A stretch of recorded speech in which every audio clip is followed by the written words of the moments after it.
देखने वाली ये चीज़ है कि दोनों टीमें सेम जाती हैं या चेंज करती हैं। सही। दोनों में अगर चेंज हुआ तो ये कंफर्म है एक थोड़ा सा एज पे जाएगी, और अगर दोनों में सेम लग रहा है तो मुझे लग रहा है दोनों चाहेंगे कि हम जीतें और टॉप पे रहें। आखिरी मैच में तो उन्होंने रचिन रविंद्रा को खिलाया था। देखिए वो प्लेयर तो अनफिट था, ये बॉल लगी, उसको स्टिचेस लगे, उसके बाद वो वापस आने के लिए वो चाह रहे थे। जब वो आए तो प्रॉपर मैच में आए, ना कि वो हाफ फिट हो और हम उसको डाल दें और फिर वो स्ट्रगलिंग फेस में आए। तो उसने आती अपनी जिस तरह सबसे अच्छी जो चीज़ लगी ना मुझे उस लड़के की, वो ये लगी उसको जिस की जगह रिप्लेस किया था उसने आगे क्या फुलफिल किए। उसने ये आर्गू नहीं किया ये मेरा नंबर नहीं है भाई, कहाँ भेज रहे हो, क्यों खिला रहे हो।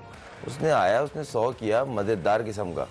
उसने बोला भाई मैं खेल रहा हूँ, वो इनिंग्स भी ओपन करता है, मुझसे बचो। जिस तरह का वो यूटिलिटी प्लेयर है ना, उसको नंबर का इशू। ऐसे प्लेयर बहुत थ्रेटनिंग होते हैं जिनको नंबर का इशू नहीं हो, वो क्रिकेट से प्यार करते हैं। क्रिकेट चाहिए मुझे, मैच का जो भूखा होता है ना वो रन तो करता है, आउट करता है। को नंबर का क्यों इशू होता है? इनिंग्स क्यों ये ओपन करने आते हैं जब फखर जमान इंजर्ड हो जाते हैं? नहीं आना चाहिए था ना। नहीं मेरे को, मैं सरप्राइज था वो रिजवान नहीं आया, जबकि वाइड बॉल में शॉर्ट वर्जन में दोनों ओपनिंग करते हैं, बाबर भी रिजवान भी। मेरे जहन में यही था कि फखर को प्रॉब्लम हुई है तो रिजवान शायद ओपनिंग आया, और एज ए लीडर भी आपको फ्रंट से लीड करना चाहिए, लीड करना भी चाहिए। हमारे पास्ट में जितने भी ग्रेट कप्तान रहे उन्होंने सबने फ्रंट से लीड किया है, वो जो भी पेशा हो, उनका बॉलिंग हो बैटिंग हो, मगर कहीं ना कहीं दिलेरी दिखानी पड़ती है, बोलना फेयरलेस हो के थोड़ा सा।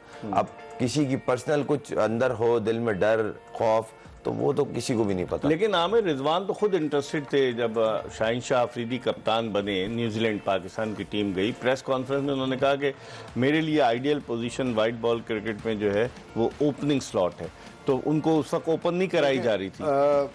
आपको दो चीज़ें देखनी हैं इस सारी चीज़ में। जब रिजवान और बाबर ओपन कर रहे थे, आपके ओपनर्स जो हैं आपने बहुत ट्राई किए, फेल हो रहे थे। मैं आप शान मसूद को वन डाउन पे खिला रहे थे, फखर जमान को वन डाउन पे खिला रहे थे, लेकिन वो बाद में आए।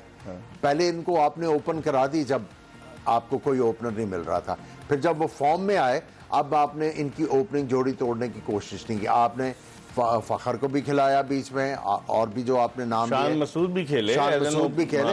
अब बात यह है कि हारिस से भी इनिंग्स ओपन कराई, मोहम्मद हारिस से। आप देखें कि उस वक्त आपके पास मिडिल ऑर्डर में तगड़े बैट्समैन थे। तगड़े कौन? अमीन आके फखर आके मार लेता था। फखर ने जो मेरा ख्याल है जो T20 वर्ल्ड कप में जब ये दोनों ओपन कर रहे थे, उसने आके 2-3 इनिंग्स बड़ी इंपॉर्टेंट खेली।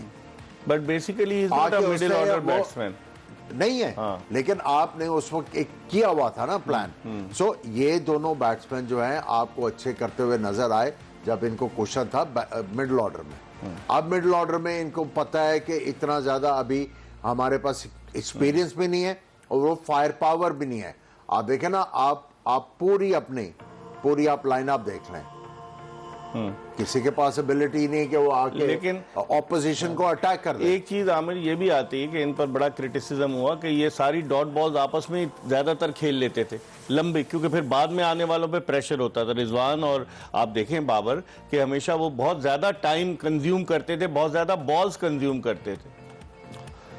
देखिए ये तो उस वक्त भी आप यही बात कर रहे थे, आज भी आप वही बात कर रहे हैं कि डॉट बॉल बहुत ज्यादा खेल रहे हैं। प्रॉब्लम तो वही कि वही है। ओपनर्स की बात कर रहा हूं कि फिर बाकियों पे फिर प्रेशर पड़ता है ना। देखिए इसलिए मैं कह रहा हूं वो वाला प्रेशर हैंडल करके फखर, और उस वक्त इफ्तिखार भी थे, फिर आपके पास आसिफ भी थे जो आके एक आधे मैच में 2 छक्के लगा देते थे और फिर कह देते थे नाम याद रखिएगा। तो वो बेसिकली आपको क्वेश्चन था, अब वो वाला क्वेश्चन नहीं है। तो खुरम अब उनका नाम याद है कि नहीं याद है? आसिफ अली का देखिए, रिमेंबर माय नेम। देखिए अफगानिस्तान के खिलाफ मारे थे ना छक्के। 5 साल में एक परफॉर्मेंस है, 5 साल पाकिस्तान टीम में एक परफॉर्मेंस। सपोर्टर कौन थे उनके? यही थे, और जो ऊपर से करते थे बताएं, मैं बताता हूँ।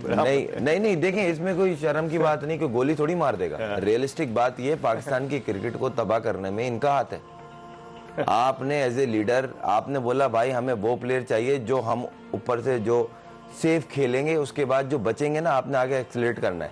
और ये मैसेज आया डोमेस्टिक में कि भाई 150 से कम स्ट्राइक रेट वाला नहीं चाहिए। क्यों नहीं चाहिए, मुझे वजह बताना। ये किसका मैसेज था यार आया है कि हाँ ऊपर रिक्वायरमेंट ये है, वरना नहीं कंसिडर होगे भले जितने बड़े परफॉर्मर हो। डोमेस्टिक टूर्नामेंट वाले बोल रहे थे, चीफ सिलेक्टर बोल रहे थे। देखें कोचेस को ऊपर से आता है, लड़कों को बोलो अच्छे से अच्छे स्ट्राइक रेट करो, क्यों ऊपर रिक्वायरमेंट नहीं वो है। भाई आप कप्तान बाबर, उसकी प्लानिंग क्या दिखती थी, सबको दिखा था। ऊपर से मैं रिजवान 20 में से 12 ओवर ये खेलते थे, वही मैं आमिर 14 ओवर ये खेलते थे, 6 ओवर में अब कोई बैट्समैन इफ्तिखार ने तो कह दिया था मुझे ना आप बताएं ना, हमारे पाकिस्तान में कितने आंद्रे रसल हैं, हाँ सही है। हमारे पास कितने वो हैं, ये जो इंग्लैंड का बेन स्टोक, हमारे पास कितने हैं।